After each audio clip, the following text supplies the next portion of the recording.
오늘 제목이 너무 좋지 않습니까? 제목이 뭐죠? 우리 한번 요한복음 5장 2절부터 9절, 우리 새벽에 베데스다 연못가에 있는 그 38년 된 병자에 관한 그런 말씀을 우리가 공부했는데 한번 읽어볼게요. 시작. 예루살렘에 있는 양문 곁에 히브리 말로 베데스다라는 못이 있는데 거기에 행각 5이 있고 그 안에 많은 병자, 맹인, 다리 저는 사람, 혈기 마른 사람이 누워 물의 움직임을 기다리니 이는 천사가 가끔 못에 내려와 물을 움직이게 하는데 움직인 후에 먼저 들어가는 자는 어떤 병에 걸렸든지 낫게 됨이러라. 거기 38해 된 병자가 있더라. 예수께서 그 누운 것을 보시고 병이 벌써 오래된 줄 아시고 이르시되 네가 낫고자 하느냐.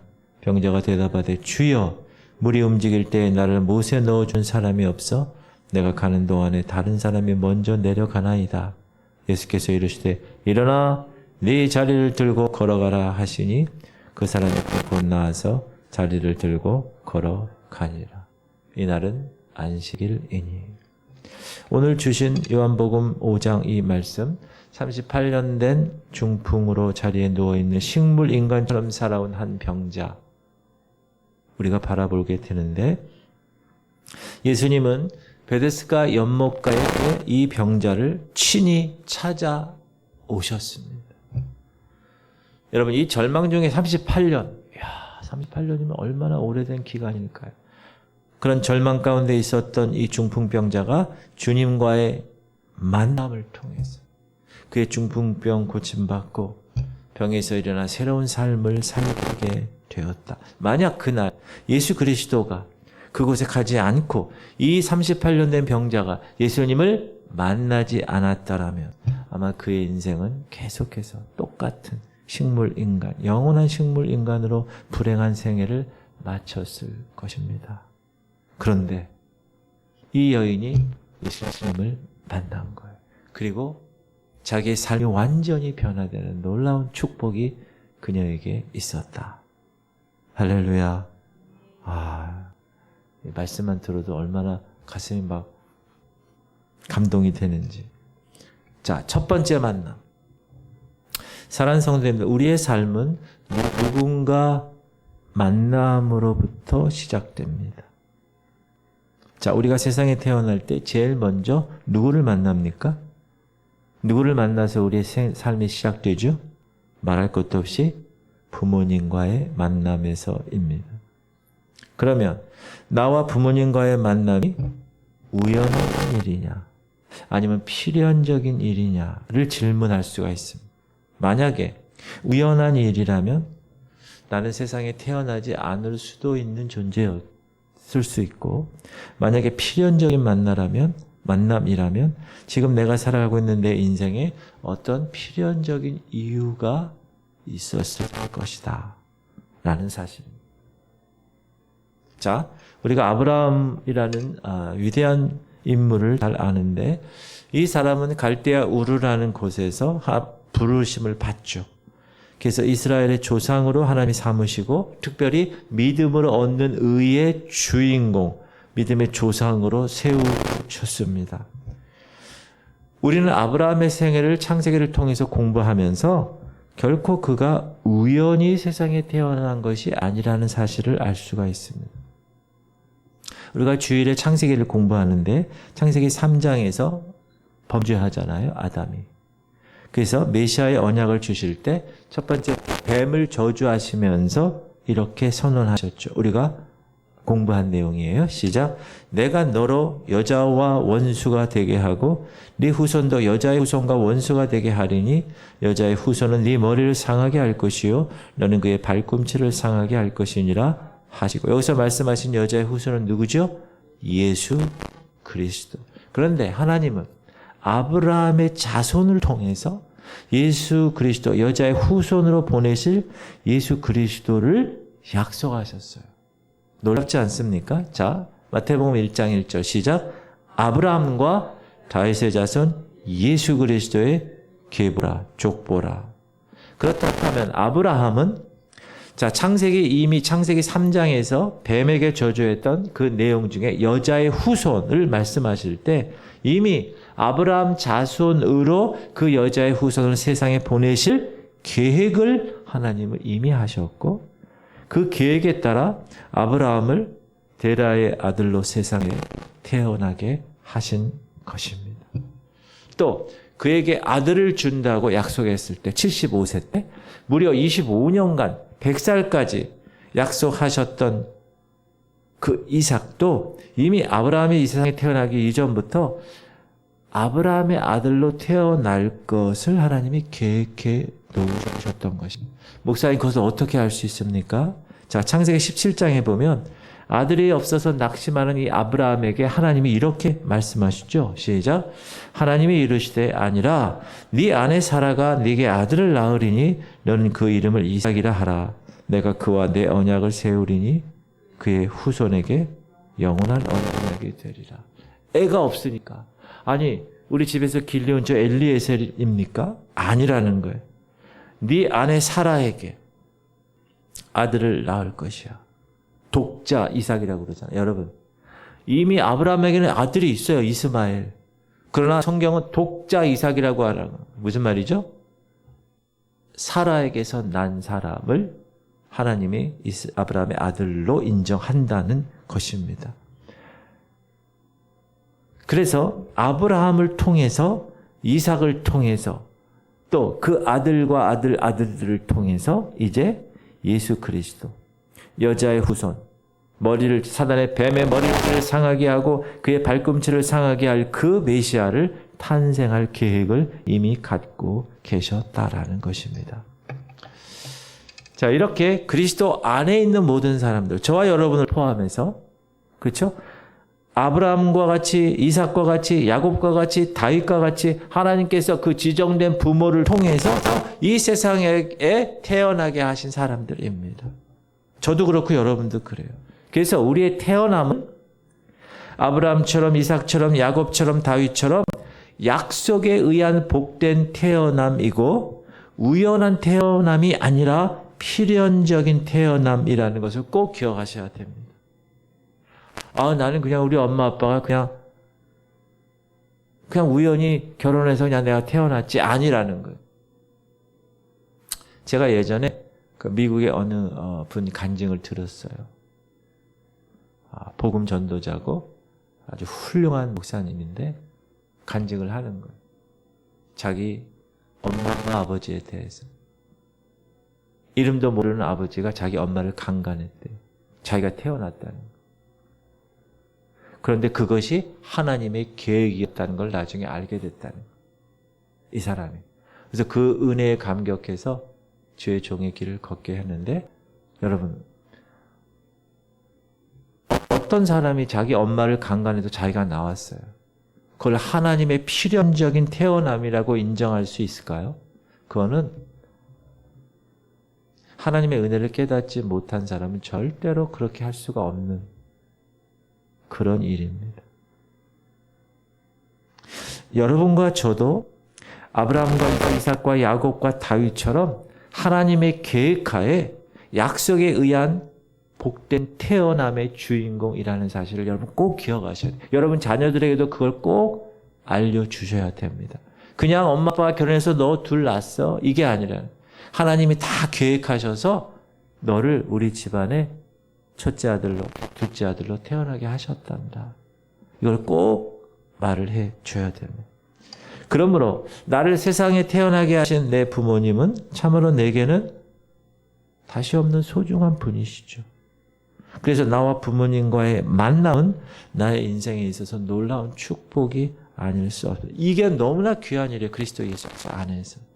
나의 부모님과 내가 만났다는 그 사실은 하나님 안에서 놀라운 축복이라는 것을 깨닫는 사람은 정말 복된 사람입니다. 여러분 그런 사람이죠? 저도 그런 사람. 그래서 우리는 그 부모님을 어떻게 해야 됩니까? 감사하고 공경하고 사랑하고 순종해야 합니다. 혹시 그 부모님이 무식해도 존경할 수 있어야 돼요. 그 부모님이 가진 게 없어도 존경할 수 있어야 돼요. 믿지 않는 부모님일 경우에는 정성을 다해서 믿음을 가지시도록 주님 앞으로 인도해야 하는 것입니다. 왜? 하나님이 내 부모님과 나를 만남의 관계를 통해서 이 땅에 태어나게 하셨으니까. 그래서 하나님의 백성들, 하나님의 자녀들에게는 에베소서 6장에서 이렇게 명령하시는데, 이 명령을 지키는 자는 축복의 약속을 주신다는 말입니다. 시작. 자녀들아, 주 안에서 너희 부모에게 순종하라. 이것이 옳으니라. 네 아버지와 어머니를 공경하라. 이것은 약속에 있는 첫 계명이니 이로써 네가 잘되고 땅에서 장수하리라. 10계명 첫 번째부터 네 번째 계명은 대신 계명이고, 다섯 번째부터 10번째까지가 대인 계명인데, 그 대인 계명의 첫 번째 계명이라는 거예요. 내 부모를 공경하라. 그러므로 여러분 이렇게 생각해야 돼요. 아, 부모님 잘못 만나서 나는 완전히 흙수저여서 나는 완전히 내 인생 종쳤어 라고 생각하면 되지 않는다. 우리 중에 부모님 잘못 만나서 불행한 사람은 한 명도 없다는 것을 여러분 꼭 깨달으셔야 돼요. 그 부모님과의 관계를 그리스도 안에서 그래서 잘 유지하고 발전시키면 그 상황에서 하나님은 놀라운 축복으로 인도하신다는 약속을 꼭 기억하셔야 됩니다. 그래서 성경은 내 부모를 공경하라, 주 안에서 순종하라고 말씀하신 것입니다. 이게 첫 번째 만남의 축복이에요. 사랑하는 성도님들, 우리는 부모님 없이 태어난 사람이 여기 세상에 어디 있어요? 그리스도 안에서 하나님의 아들로 이 세상에 태어난 사람들이기 때문에 부모님과의 만남의 관계를 비롯해서 모든 만남의 관계가 주 안에서 이루어져야 하는 것입니다. 그래서 나와 부모님과의 관계도 주 안에서 그 관계를 유지해야 그 만남이 복된 만남이 되는 것입니다. 부모님 살아계시지 않으면 여러분 자녀에게, 그렇죠? 살아계시면 그 살아계신 부모님에게 여러분 관계를 잘 유지해야 합니다. 이게 첫 번째 만남의 축복입니다. 두 번째 만남의 축복. 자, 우리가 첫 번째 만남을 통해서 이 땅에 응애 태어났습니다. 그러면 우리가 이제 자라나가면서 반드시 만나야 할 분이 있다. 그분이 누구냐? 나를 창세전에 그리스도 안에서 하나님의 자녀로 선택하시고 이 세상에 태어나게 하신 그분입니다. 누구죠? 아버지 하나님이십니다.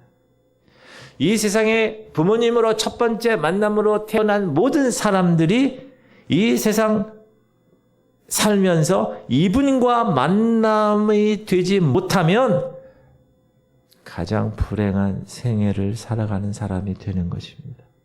왜냐하면 그 사람의 인생의 종착지는 영원한 멸망이기 때문에 그렇습니다. 이분은 나의 참 아버지가 되시는 분이기 때문에 언젠가는 이분과의 만남이 우리 생애 동안 반드시 이루어져야 합니다. 이 두 번째 만남. 여러분, 아버지 없는 아들이 존재할 수 있나요? 없죠? 아들과 아버지의 만남은 필연적인 운명입니다. 그런데 문제는 이 세상에 살아가는 모든 사람들이 우리의 영적 아버지가 되시는 하나님을 만날 수 있는 것은 아니라는 사실입니다. 자, 질문 드립니다. 아버지가 없는 사람은 아버지를 만날 수 있나요? 없나요? 아버지가 없는 사람은 아버지를 만날 수 없죠. 아버지가 없는데 어떻게 만나요? 그 아버지를. 그러면 누가 아버지 없는 사람입니까? 창세 전에 그리스도 예수 안에서 하나님의 아들로 하나님이 선택하셨고 선택받지 못한 사람들이 바로 그들이다. 이들에게는 아버지가 없기 때문에 그리스도 안에서 아버지가 주시는 영원한 하늘의 저 축복도 받지 못한다. 에베소서 1장 시작.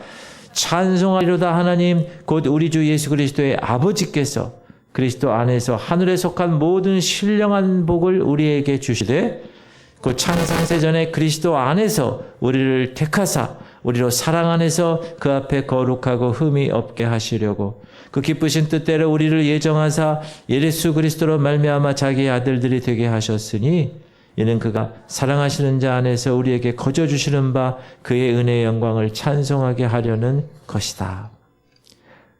그리고 이 영적 축복을 받지 못하는 사람은 한평생 창조주 되신 하나님과 관계가 없는 생활, 오히려 하나님을 대적하는 생활을 하기 때문에 결국에 하나님의 judgment, 심판을 받을 수밖에 없는 존재가 된다는 거예요.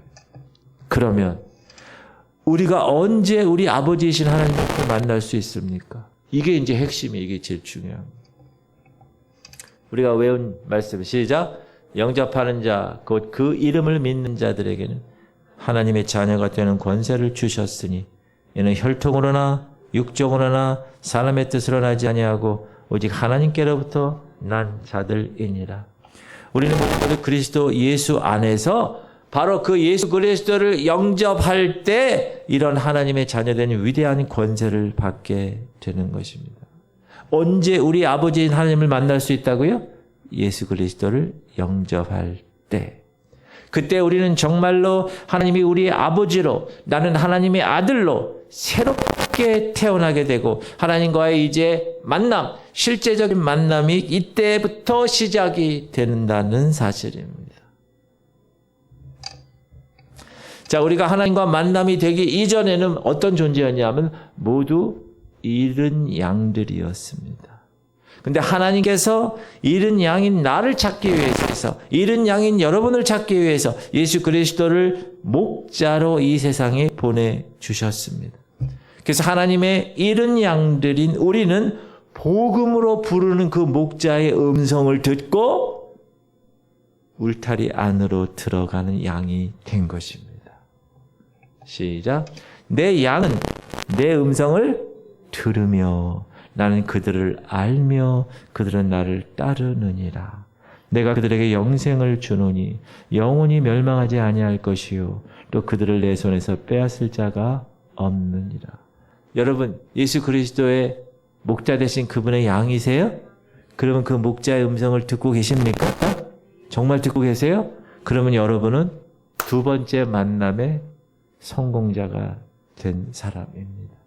이렇게 그리스도를 믿고 영접하는 일은 어디에서 난다고요? 들음에서 난다는 거예요. 복음의 목자의 음성을 들음으로.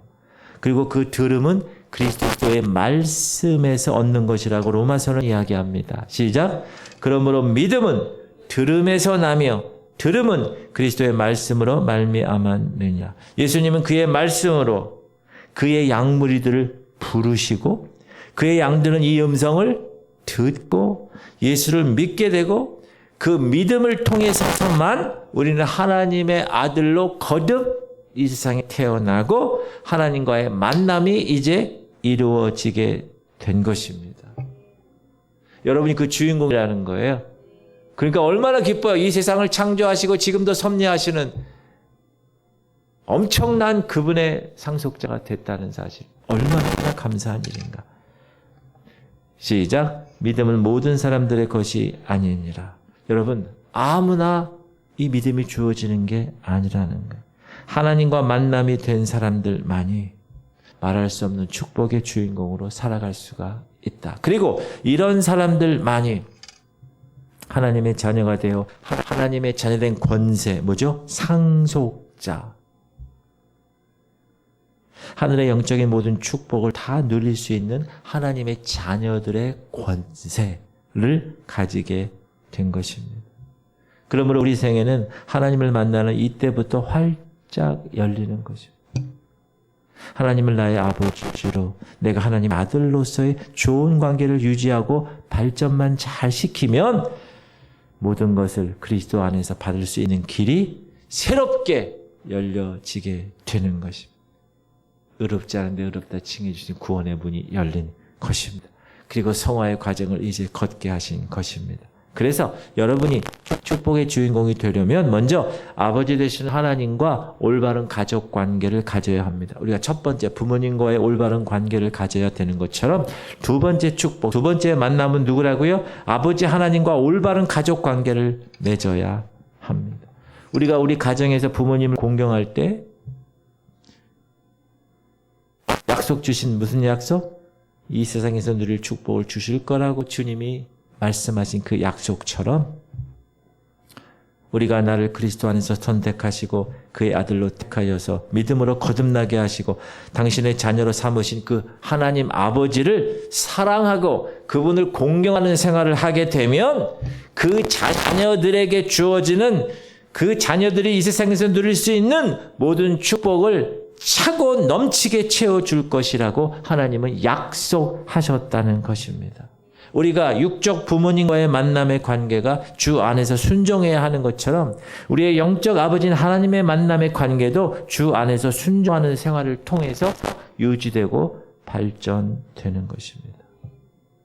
예수님이 요한복음에서 이렇게 일러주신 말씀 외우기도 하죠. 시작. 너희가 내 안에 거하고 내 말이 너희 안에 거하면 무엇이든지 원하는 대로 구하라. 그리하면 이루리라. 이게 하나님과 관계가 잘 설정된 사람들이 누리는 축복이에요. 여러분 무엇이든지 원하는 대로 구하래요. 그리하면 이루어진다는 거예요. 또한 그리스도 안에서 하나님의 자녀로 택함받은 그리스도인들은 그리스도 밖에서는 안 된다는 거예요. 그리스도를 떠나서는 아무것도 할 수 없다는 거예요. 시작. 나는 포도나무요 너희는 가지라. 그가 내 안에 내가 그 안에 거하면 사람이 열매를 많이 맺나니 나를 떠나서는 너희가 아무것도 할 수 없습니다. 이것이 말씀에 대한 순종의 생활입니다. 아버지와 아들과의 만남의 관계는 뭐로부터 시작된다? 순종으로부터 시작된다는 거예요. 그러므로 내가 행복하게 살고 내 가정이 복되게 살려면 우리가 힘써야 할 일이 딱 한 가지가 있습니다. 따라하세요. 나와 하나님과 올바른 관계를 유지하는 일입니다. 이게 신앙생활인 거예요. 그래서 하나님을 기쁘시게 해드리고 그 말씀에 순종하고 그리스도 안에서 살기를 힘쓰는 우리의 평범한 생활 속에서 이것이 나타나는 것입니다. 여러 사람들이 질문합니다. 목사님, 어떻게 하면 우리가 이 어려운 난관에서 벗어날 수 있겠습니까? 어떻게 기도해야 하나님이 나를 불쌍히 여기셔서 이 환난의 굴레에서 벗어나게 하실까요? 여러분, 물론 기도하면 주님이 응답하십니다. 그러나 이런 일은 기도로도 해결되지 않아요. 무슨 비법으로도 불가한 것입니다. 이 방법은 하나님과 나와 멀어진 관계를 새로이 정립하는 일밖에 다른 비법이 없습니다. 탕자처럼 아버지를 찾아가서 그 앞에 회개하는 거예요. 탕자처럼 아들과 아버지로서의 새로운 가족 관계를 다시 한번 회복해서 출발하는 방법이 그 비결인 것입니다. 아무리 기도해봐야 되지 않아요. 하나님과의 관계가 설정이 제대로 되지 않았는데 기도한다고 응답이 되겠습니까? 하나님과의 관계가 먼저 잘 설정이 될 때 그 안에서 새로운 소망이 싹트게 되고 그렇게 회개하고 돌아온 여러분에게 그분은 좋은 옷을 입히시고 아름다운 신을 신기시고 손가락에 금가락지를 끼우시고 살찐 송아지를 잡으시고 잔치를 베풀어 주시는 그게 탕자의 모습을 통해서 우리에게 허락된 놀라운 축복입니다. 하나님의 놀랍고 기이하신 손길이 저와 여러분의 생애를 새롭게 하시고 여러분의 축복의 그 큰 문으로 들어가게 하실 줄 믿습니다. 하나님과 나와 멀어진 관계를 새롭게 정립하는 일밖에 없다. 사랑하는 성도님, 우리의 신앙생활은 다른 것이 아닙니다. 나는 하나님의 아들로서 하나님은 나의 아버지로서 하나님이 기뻐하시는 가족관계를 이루어가는 생활, 그것이 신앙생활의 전부입니다. 이 생활에 실패하면 우리 인생은 금이 가기 시작하고 실패의 나락으로 떨어지기 시작합니다. 그러므로 사랑하는 성도들, 정말 축복받기를 원하십니까? 하나님의 기이하시고 놀라운 손길의 인도함을 받기 원하십니까? 지금 있는 그 낭떠러지 현장에서 놀라운 일으키심을 받기를 원하십니까? 그렇다면 어떻게 해야 됩니까? 아버지의 손을 붙잡으십시오. 하나님을 여러분의 아버지로 모시는 올바른 가족 관계를 다시 정립하십시오. 그러면 반드시 하나님의 손길이 여러분의 생애에 나타나시고 여러분의 앞길을 막는 홍해를 가르시고 여리고성을 무너뜨리고 요단강을 갈라 가나안 땅에 들어가게 하시는 놀라운 역사를 이루실 줄 믿습니다. 이게 성화의 과정인 거예요. 이제 우리가 여러분 추석 때 송편 이렇게 막 만드신 분 한번 손들어. 만들진 않고 그냥 먹기만 하신 분 손들어. 송편 구경도 못한 사람 손들어. 예전에 저도 어렸을 때 그때는 다 방앗간에 가가지고 그죠? 쌀가루를 만들어가지고 가래떡이나 혹은 이렇게 집에서 송편을 만들려고 이렇게 해가지고 거기 콩 넣고 2가지 넣잖아요. 콩 넣고 그 다음에 깨하고 설탕 넣고 이렇게 넣고 이렇게. 그러면 여러분 이렇게 만들다 보면 그 떡에 그 만든 사람의 지문이 묻어요. 맞죠? 하나님은 이 땅을 지으신 창조주이십니다. 믿으십니까?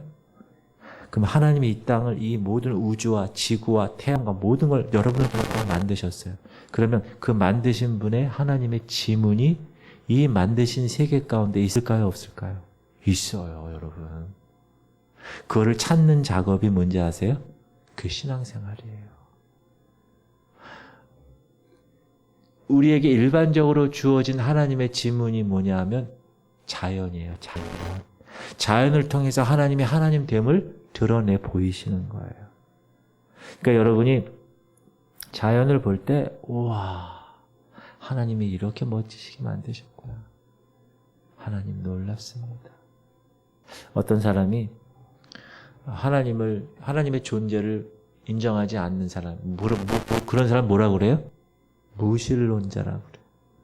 여러분, 이 중력을 발견한 사람이 누군지 아세요? 중력을 발견한 사람? 사과나무에 사과가 딱 떨어져가지고, 이 지구 가운데 끄는 힘이 있구나.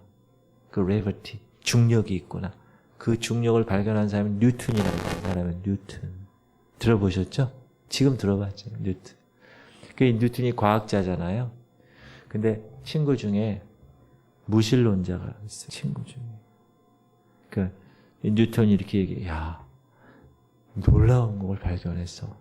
하나님이 이 지구를 가운데 중력을 이렇게 만드셔가지고 우리가 서로 걸어 다닐 수 있게 하고 태양을 만드시고 수금지화 목토 천해명 태양계를 만드시고 우주에 수억 개 되는 그 별들을 만드시고 그 이름들을 다 지으셨어.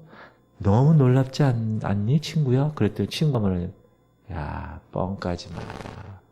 하나님 어디 있어? 너 하나님 봤어? 그러더래요. 그래서 이 친구가 아직 때가 안 됐구나. 기도하고 있었는데. 그런데 이제 이 뉴턴의 이 실험실에 이 태양을 이렇게 조그맣게 만들고 수성, 금성, 지구, 화성, 목토, 천해명 이렇게 만들어가지고 이렇게 태양계를 돌잖아요. 근데 하나도 안 부딪히는 거예요. 그걸 이렇게 모형으로 만들었어요. 이렇게 돌리면 막 움직이는데 태양이 딱 있고 지구가 막 돌고 지구 옆에 달도 돌고 막 이런 걸 만들었어요. 근데 그 무신론자 친구가 이 뉴턴 실험실에 놀러 왔어요. 탁 보더니 이게 뭐야? 그러니까 뉴턴이 이거 내가 태양하고 이렇게 그거 말하기 전에 이거 뭐야? 그래서 이거 태양하고 수금지와 목토 천해명 이거 모형이야. 이거 누가 만들었어? 친구가 이렇게 얘기했대요. 그러니까 이 뉴턴이 뭐라 그랬냐면 아무도 만든 사람이 없어. 그랬대요. 그 친구가 이 뻥 치고 있는데 이거 누가 안 만들면 이거 어떻게 이게 있어? 그렇게 얘기했대요. 그랬더니 친구야, 요 조그만 것도 만든 사람이 있는데 진짜 태양과 진짜 지구와 이 모든 은하를 별들을 만든 존재가 없겠니? 그렇게 얘기했대요. 그러니까 이 친구가 맞아. 그래서 하나님이 계시다는 것을 알게 됐대요. 너무 멋지지 않아요? 그런 믿음을 가질 수 있는 존재가 하나님의 자녀라는 거예요. 여러분 하나님의 자녀라는 거예요. 누굴 만나서? 하나님과 만났기 때문에 두 번째 만남. 그 만남의 주인공을 여러분 사시는 거예요. 이제 의롭다고 칭해 줬으니까 이제 거룩한 생활을 여러분이 하시는 거예요. 언제까지 하는 거예요? 영화로운 존재가 될 때까지. 주의 형벌에서 우리는 구원받았고 주의 세력에 지금 구원받았어요. 주의 존재에서 구원받는 그 영화에 놓은 그 부활체로 변할 때. 그때가 언제예요? 주님 다시 오시는 그날. 그날을 기대하고 사모하고 있습니까? 저보다 연세 드신 분들은 더 기대할 것 같아. 그렇죠? 자, 세 번째 만남. 자, 우리가 살아가는 현실에서 우리의 생애에 큰 영향을 미치게 하는 만남이 한 가지 더 있습니다. 이 만남은 뭐냐? 따라해요. 사람과의 만남. 여러분, 우리는 단 하루라도 누구와 만남이 없는 날은 없습니다. 그렇죠? 저는 그래요. 자고 일어나면 누가 있어요? 식구들이 있잖아요. 교회 오면 누가 있어요? 성도들이 있잖아요. 그렇죠? 학교 가면 누가 있어요? 학생들이 있잖아요. 다 이렇게 사람과 사람의 만남을 통해서 우리는 살아갑니다. 그런데 우리는 이 만남에 별 큰 관심을 두지 않습니다. 무관심하게 지나쳐버리는 경우가 많습니다. 혹은 우연한 만남이라고만 생각합니다. 그런데 여러분, 이 세상에는 우연한 만남이란 결코 없다는 사실을 반드시 아셔야 됩니다. 요셉이란 인물은 우리 생활의 신앙적인 거울이 되는 사람입니다. 자, 그의 생애의 클라이막스는 뭐죠? 그가 감옥에 무기수로 갇혔을 때 꿈을 해몽해 준 한 관원장의 소개로 그 세계를 통치하는 애굽 바로 왕을 만나는 장면입니다. 요셉은 이 바로 왕과의 만남을 통해서 그의 생애가 어떻게 됐어요? 완전히 뒤바뀌는 생활, 노예에서 그 세계 최고의 나라의 총리가 된 것입니다. 하나님께서는 요셉에게 이런 생애를 이루게 하시려고 그의 삶을 인도해 오셨던 것입니다. 그런데 하나님께서는 요셉의 생애를 섭리하시고 그 섭리하신 뜻을 이루기 위해서 요셉의 인생을 인도하는 일에 많은 세월을 보내게 하셨습니다. 그리고 그 과정에서 많은 사람을 만나게 하셨습니다. 요셉의 인생길에 등장시키셨고 요셉을 만나게 하셨고 이런 만남을 통해서 요셉을 향한 하나님의 뜻을 하나님이 이루신 것입니다. 사랑하는 성도님들, 그러므로 우리의 처지가 지금 어려운 처지에 놓여 있으면 어려운 처지대로, 형통하는 처지에 놓여 있으면 형통한 처지대로 지금 여러분 생애 중에 여러분과 만나는 사람의 만남은 혹 요셉의 길로 인도되는 하나님의 손길이 될 수 있다는 사실을 믿으셔야 됩니다. 그런데 반대로 발람의 길로 인도되는 사단의 안내도 있다는 사실을 꼭 아셔야 돼요. 자, 요셉이 애굽의 총리가 되기까지 그의 생애는 어땠어요? 고비가 많았어요. 파란만장한 고비가 있었습니다.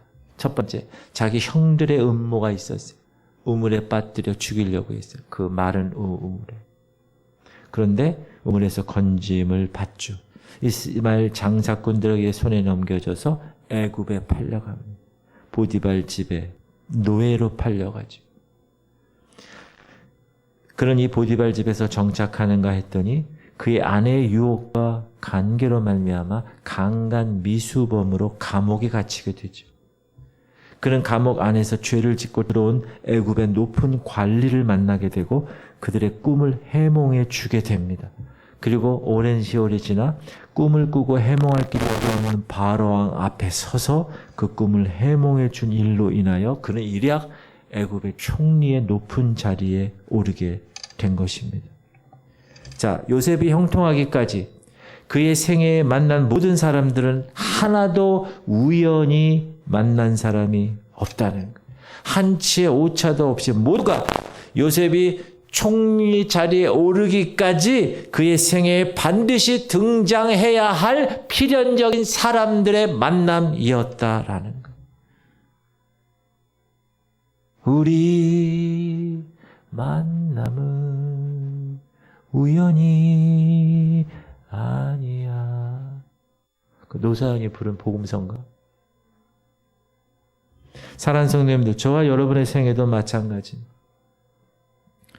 여러분 삶을 살다 보면 요셉의 형들이 있고, 여러분 삶에 이스마엘 장사꾼들도 있고, 여러분 생에 보디발인 사람도 있고, 여러분 생에 보디발 아내란 여자와의 만남도 있습니다. 그리고 여러분 생에 감옥에 가야 꿈을 해몽해 준 고급 관리를 만날 수, 여러분 감옥에 가야 만나는 거예요, 그건. 그리고 그의 소개로 드디어 바로와 만날 수가 있던 것입니다. 우연이 아니라는.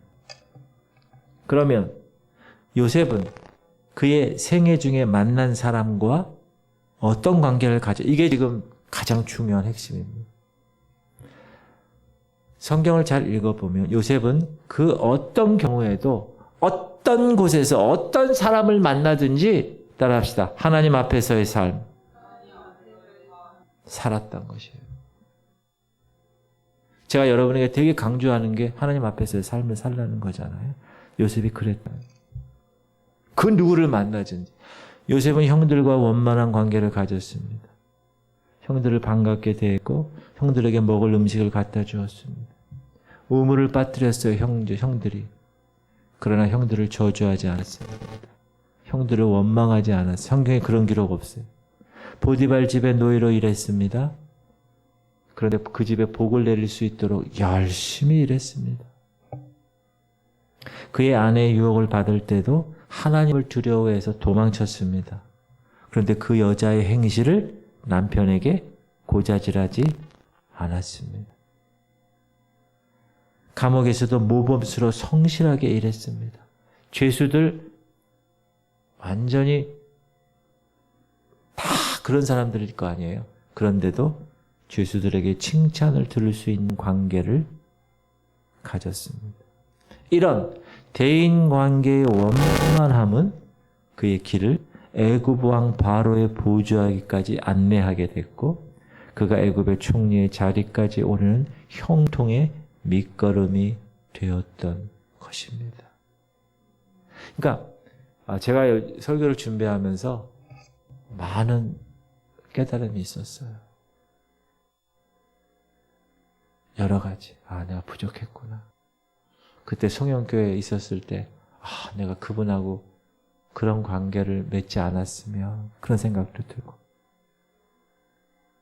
제가 지나온 생각을 쫙 해서 그 사람하고 내가 그런 관계를 맺지 않았다면, 하나님 앞에서의 삶을 통해서 요셉처럼 그 어느 누구에게도 대인관계에서 원만하게 잘 되었으면 하는 생각을 갖게 되었습니다.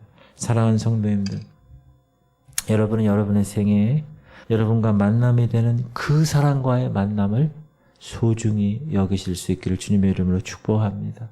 하나님의 기이한 일과 하나님의 기적은요, 그 사람들과의 만남을 손길을 통해서 이루어지는 거예요. 근데 우리는 그걸 몰라. 나중에 보면 후회하는 거예요. 저처럼. 여러분이 만나는 사람 중에 보디발도 있을 거예요. 여러분이 만나는 사람들 가운데 감옥에서의 불행한 처지에서 애굽의 고급 관리도 있었을 거예요. 또 여러분에게 영화와 성공을 이루게 할 바로와의 만남도 있을 수 있을 거예요. 그러니까 여러분, 특히 여러분 자녀들 기도 많이 하세요. 여러분 자녀들을 좋은 사람, 하나님의 사람을 만나게 해주시옵소서. 배우자도 마찬가지. 만남이 너무나 중요하기 때문에. 우리는 사무엘과 다윗의 만남을 공부해서 알잖아요.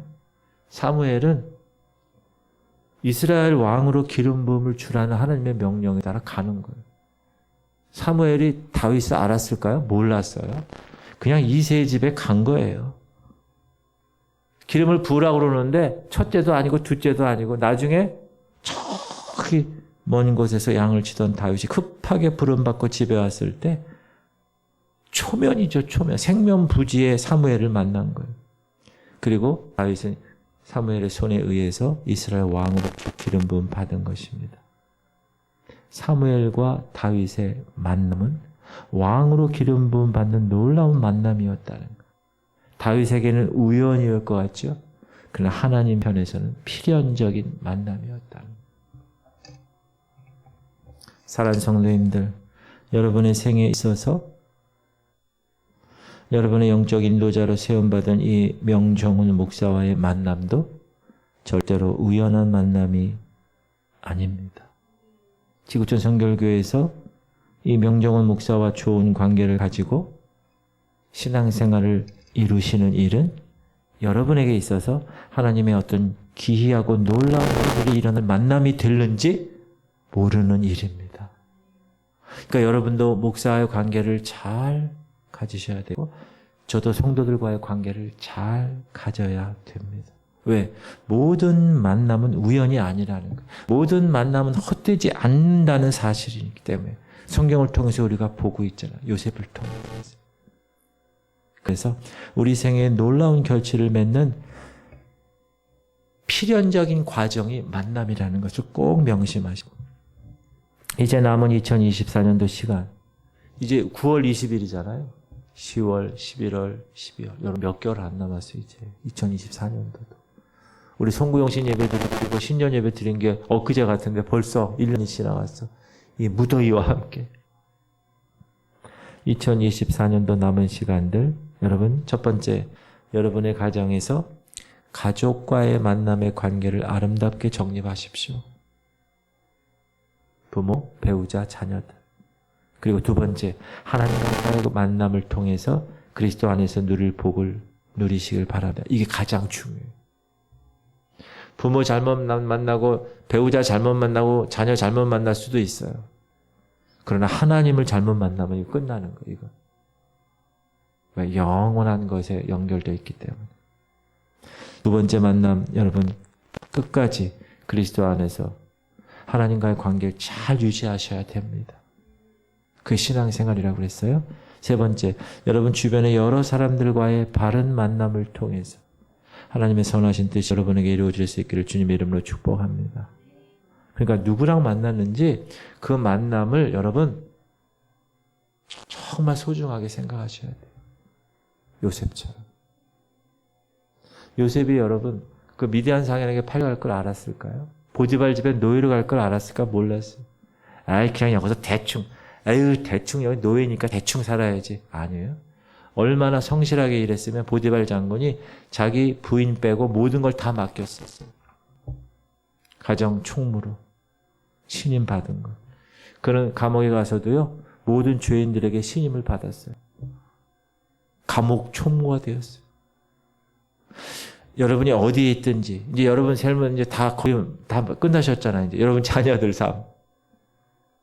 앞으로 주님 오실 때까지 그때까지 삶을 내가 누굴 만나든지 하나님이 그 사람의 만남을 통해서 하나님의 선하신 뜻이 우리에게 나에게 이루어질 수 있다는 걸 꼭 기억하시고 우리의 만남은 우연이 아니라는 제가 여러분 만난 거 우연이 아니라는 거 필연적이라는 거 그러기 위해서 우리가 어떻게 해야 계속 그 만남의 관계를 잘 유지하는 게 너무 중요해요. 유지.